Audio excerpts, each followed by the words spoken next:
நான் தான் உங்க தோட்டக்கலை தோழி பேசுறேன். எல்லாரும் எப்படி இருக்கீங்க? நாம இது வரைக்கும் பல வகையான பழச்செடியில ஏர் லேயரிங் பண்ணிருக்கோம். நீங்க எல்லாரும் பார்த்து நிறைய பேர் ட்ரை பண்ணிருக்கீங்க. இன்னைக்கு வீடியோல சொன்ன நம்பவே மாட்டீங்க, நீங்களே வந்து பாருங்க. நம்ம வீட்டுக்கு அழகு தரக்கூடிய இந்த பால் அர்லியா அப்படிங்கிற இந்த குரோட்டன்ஸ் பிளான்ட்ல கூட ஏர் லேயரிங் மூலமா ஒரு செடியிலேருந்து நிறைய செடியை உற்பத்தி பண்ணலாம். இன்னும் ஏன் யோசிக்கிறீங்க? நர்சரியில போய் இதுக்கு அதிக ரேட்டு கொடுத்து ஏங்க வாங்கணும்? நம்ம கொய்யாவில் ஏர் லேயரிங் பண்ணியிருந்தோம் பாத்தீங்களா, அதே போல இங்க பாருங்க எவ்வளவு பஞ்சா வேர் வந்திருக்கு அப்படின்னு. நம்ம இதுல ஒரு ஸ்டெம்மை கட் பண்ணி நம்ம வச்சோம் அப்படின்னு சொன்னா அதுல 100% வந்து சக்சஸ்ஃபுல் கிடைக்காது. பட் ஏர் லேயரிங் மூலமா நாம அப்படியே இந்த பிளான்ட்டை வந்து ப்ராபகேஷன் பண்ண முடியும். ஸோ நீங்களும் உங்க வீட்டில் அலங்கார செடி அதாவது குரோட்டன்ஸ் இருந்துச்சு அப்படின்னு சொன்னா இதே போல ஏர் லேயரிங் பண்ணி ட்ரை பண்ணி பாருங்க. மறக்காம நம்ம கூட ஷேர் பண்ணுங்க.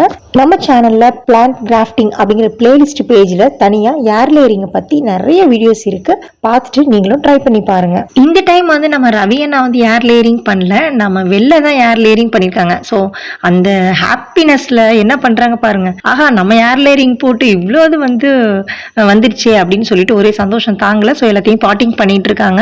ஸோ நம்ம ராயலான நர்சரி அப்படின்னு சொல்லிட்டு நம்ம போனோம் அப்படின்னா இதெல்லாம் வந்து 300க்கும் குறையாம தான் ரேட் சொல்றாங்க. சோ அந்த அளவுக்கு வந்து நம்ம வீட்டை வந்து ரிச்சா காட்டக்கூடிய இந்த பால் அர்லி வந்து நீங்க வீட்லயே ஈஸியா பண்ணலாம். சோ அதுக்கு ஏர் லேயரிங் எப்படி பண்றதுன்னு நம்ம சேனல்ல செக் பண்ணி பாருங்க.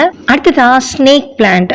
வீட்ல ஸ்னேக் தாங்க இருக்கக்கூடாது, ஆனா ஸ்னேக் பிளான்ட் ரொம்பவும் அவசியம். ஏன்னா எல்லாருக்கும் அதோடைய நன்மை தெரியும். இந்த ஸ்னேக் பிளான்ட்டை வந்து நம்ம எப்படி ஈஸியா உற்பத்தி பண்றது அப்படிங்கறது இந்த வீடியோல பார்க்கலாம். இதுவும் நம்ம நர்சரியில அதிக விலை கொடுத்து வாங்க வேண்டியது இல்ல. ஒரே ஒரு இதோட மடல் கிடைச்சா போதுங்க, அதை துண்டு துண்டா வெட்டி நிறைய ஸ்னேக் பிளான்ட்டை நாமளே உற்பத்தி பண்ணலாம். இதே போல பீஸ் பீஸா கட் பண்ணி ஒரே பாட்ல வச்சு நம்ம கவரை போட்டு நல்லா கட்டிட்டோம், அதாவது பாலித்தீன் கவரை போட்டு கட்டிட்டோம் அப்படின்னு சொன்னா உங்களுக்கு கீழே ரூட் வந்துடும். அதுக்கப்புறம் நம்ம அதை வந்து ரிமூவ் பண்ணிட்டு நம்ம தனியா எடுத்து பாட்ல வைக்கலாம். நம்ம சேனல்ல வந்து நிறைய வீடியோஸ் போடுறோம். எப்படின்னா உங்க ஃப்ரெண்ட்ஸ் அண்ட் ரிலேட்டிவ்ஸ் வீட்டில் இருக்கிற செடியை உங்க வீட்டுக்கு கொண்டு வரணும், ஸோ அந்த டேஸ்ட் அப்படியே கிடைக்கணும், ஸோ அந்த வெரைட்டி அப்படியே வரணும் அப்படின்னா அதை ஈஸியா அவங்க வீட்டுல இருந்து வேரோட நம்ம பேத்துட்டு வராம ஜஸ்ட் அவங்க மனசும் காயப்படாம லைட்டா ஒரு கிளை ஒரு இலை இதெல்லாம் கொண்டு வந்து நம்ம வீட்டில் எப்படி உற்பத்தி பண்றது அப்படிங்கிற டிப்ஸை தான் நம்ம சொல்லிட்டு இருக்கோம். ஸோ அதே போலதான் இந்த ஸ்னேக் பிளான்ட்டை கூட நம்ம நர்சரியில போய் வாங்காம போற வழியில எங்கேயாவது உங்க ஃப்ரெண்ட்ஸ் வீட்டில் இருந்துச்சு அப்படின்னு சொன்னா